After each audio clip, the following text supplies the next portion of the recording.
प्रिय भक्तों, ईश्वर की भक्ति करने की तीसरी विधि है स्मरण।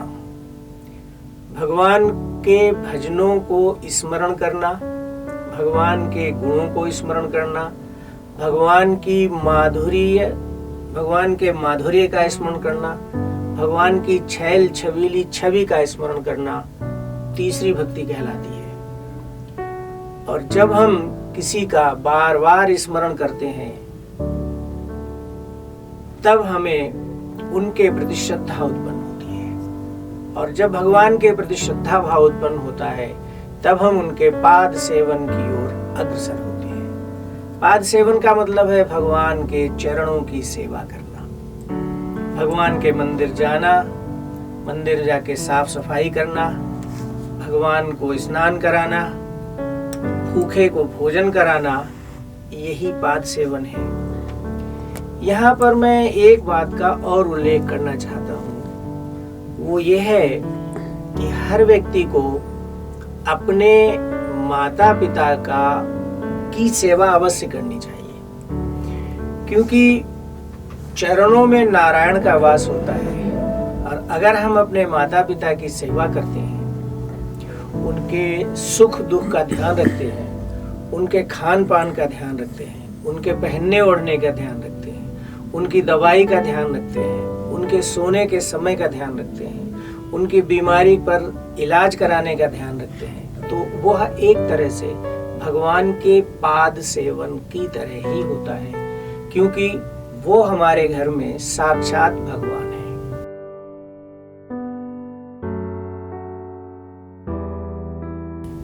चौथी भक्ति है अर्चनम।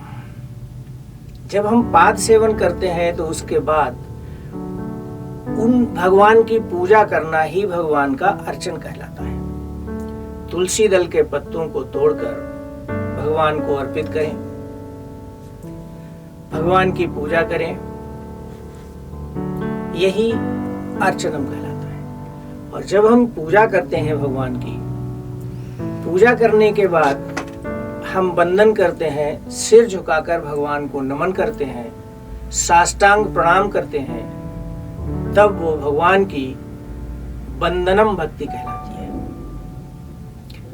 और वंदनम भक्ति के बाद जब हम किसी से बहुत ज्यादा मिलजुल जाते हैं, हिल मिल जाते हैं, और वो अपने से बड़ा होता है, तो हमारे अंदर, हमारे मन में उसके प्रति दास्य भाव उत्पन्न होता है। अब हम भगवान का दास बन करके भगवान की सेवा करते हैं, भगवान का पूजन प्रारंभ करते हैं, और मन में दासो अहम की भावना जागृत होती है। दास भाव से भगवान की सेवा करने का सबसे अच्छा उदाहरण हनुमान जी का है। हनुमान जी ने सदैव भगवान राम की पूजा, भगवान राम की सेवा दास भाव से की थी। कहीं भी उन्होंने ये नहीं कहा कि मैं हनुमान हूं, सदैव यही कहा कि मैं भगवान का दास हूं। सीता जी से प्रथम बार मिलने पर अशोक वाटिका में हनुमान जी ने यही कहा था, राम दूत मैं मातु जानकी, सत्य शपथ करुणा निधान की। और जब हम किसी के दास बन जाते हैं, उसके चरणों की सेवा करने लगते हैं, उसकी पूजा करने लगते हैं, तब धीरे धीरे मित्रता बढ़ती है, फिर हम उसके सखा बन जाते हैं। यही सख्य भाव से पूजन कहलाता है। भगवान कृष्ण की सेवा अर्जुन ने सख्य भाव से की थी। अर्जुन को भगवान अपना सखा मानते थे।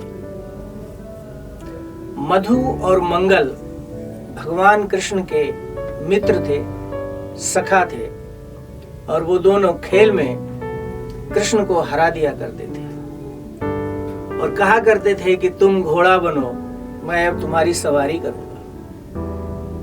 भगवान कृष्ण घोड़ा बनते थे, मधु और मंगल उनकी सवारी करते थे। ये सख्य भाव से पूजन होता है। सुदामा जी भगवान कृष्ण के बाल सखा थे।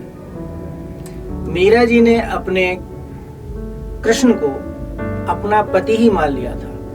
मेरे तो गिरधर गोपाल दूसरो न कोई, जाके सिर मोर मुकुट मेरो पति सोई।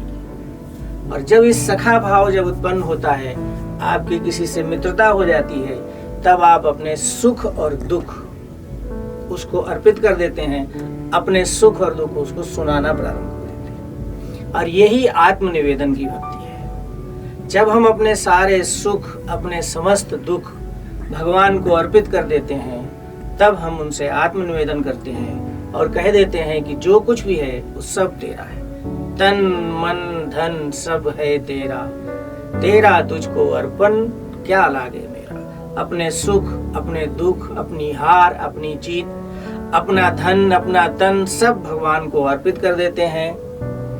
और यही 9 प्रकार की भक्तियां हैं जो प्रहलाद ने अपने पिता को बताई। अंत में उसने कहा, प्रहलाद ने अपने पिता से कहा कि इन 9 प्रकार की भक्तियों के, यानी भक्ति की 9 विधियों के अलावा और कोई बात मुझे अच्छी नहीं लगती है, और यही सबसे अच्छी बात है।